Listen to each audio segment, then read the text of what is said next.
Rosemi of Nijisanji. She's a happy and wholesome plant girl, and sometimes she can be evil. We need unfiltered Rosemi. Oh, so you want me to start? You want me to start being badmouth Rosemi? That is why we're going to turn Rosemi-sama into a D&D character, using the power of 3.5e. We will turn her into a powerhouse. So, let's do this. When I was first thinking of Rosemi, I thought she might be a nymph or some kind of dryad. But then I realized she is a rose and has thorns. So, I ended up choosing an interesting creature to represent her thorn-like body. The Demon Thorn Mandrake. This creature is from the Demon Plains, and I think it fits perfectly with her Demon Lord-like abilities. She has some demon qualities such as electricity resistance and even fire resistance. She also has plant traits which are immunity to all mind effects, immune to poison, sleep, paralyzation, polymorphine, stun effects, and even critical hits. On top of all of that, she has no need to sleep. There is an interesting ability that comes with being a Demon Thorn, and how this actually makes sense. She is able to spit spores to a range of 30 feet.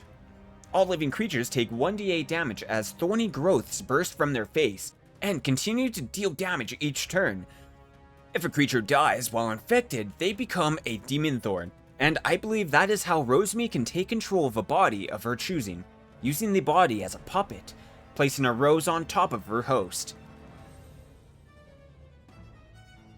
Her race will be plus 10 level adjustments since she is a pretty powerful creature with abilities, so we will build her with a maximum of 20 levels. We can start with 12 levels of Druid. The main abilities we care about for Miss Rosemi is Nature Sense, Woodland Stride, Resist Nature's Lure, Nature's Aspect so she can empower herself with plant-like abilities, and afterwards she will take 5 levels of a class called Vitiate Maiden from the Quintessential Druid book. This prestige class specializes in poison use, poison sense, Maiden's Secret, improved venom immunity, and vitiate ichor.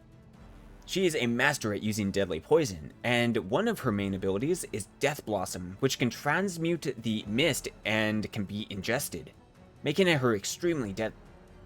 She may look happy and smiley, but under all of that, she is still a rose with thorns. Some of the feats that we will give her are Fey and Fiendish heritage, along with the power of both sides.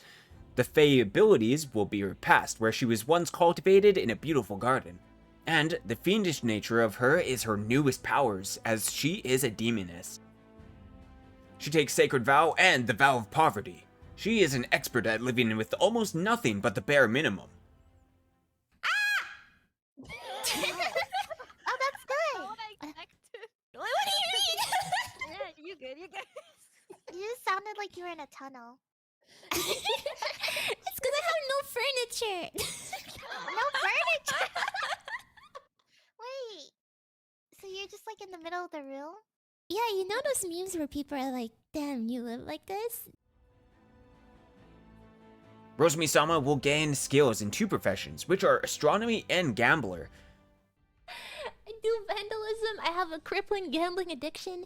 She will be able to take 23 ranks in each of these, which I hear she is a pretty decent card player. GAY, good at Yu-Gi-Oh! Is what it is. So it's a no-brainer that this Thorny Gal gets plant-like spells, such as the all-known Entangle spell. Rosemi will also be able to cast Barkskin, Wood Shape, Diminish Plant, Plant Growth, and Speak with Plants, just to name a couple. But because she is a druid, she's not forced to only pick plant-like spells. Lastly, a spell that I think would suit her pretty well is called Wall of Thorns, which could be filled with roses. But that's all for her spells. We can take a look at some of her equipment next. Mainly, we want to find and choose anything that fits her character. To start it off, let's choose her armor. I found something from Races of the Wild, and we can use the Wild Leaf Weave Hide +5, which kind of fits her rose-like body. We will also build her a staff that has the abilities of Venomous. Along with her armor and weapons, she has the Barbs of Retribution, which allow her to make an enemy she chooses to roll again against a save.